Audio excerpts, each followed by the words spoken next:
La Cour pénale internationale ne désarme donc pas, en dépit des multiples contestations dont elle fait l'objet. La procureure de la CPI, toujours égale à elle, veut explorer la terre libyenne.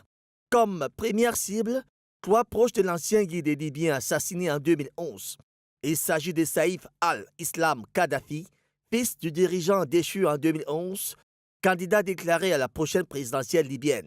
Comme autre cible, l'ancien chef de l'agence de sécurité intérieure libyenne et plus récemment encore, Mahmoud al-Wefali, commandant d'une brigade sous les ordres du maréchal Haftar.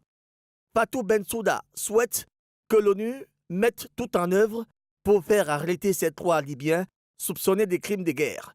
Mais si la Cour pénale internationale réclame à l'ONU son aide pour arrêter ceux qu'elle considère de fuyards, en Libye, l'on peut s'interroger sur l'opportunité. Pourquoi, en ce moment précis, où l'un des suspects se présente comme éventuel favori à la présidentielle à venir selon des sources distraites dignes de foi? Que cache cette autre sortie de la CPI? Visiblement en manque de confiance.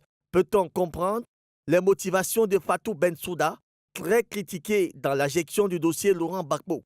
La Cour pénale internationale veut-elle affirmer son existence réelle en dépit des appels au boycott lancés par certains pays africains? Et si tout ceci n'était qu'un complot de la communauté internationale qui s'active à s'acharner contre le clan Kadhafi? Autant de questions qui suscitent de la curiosité au point de diviser l'opinion mondiale.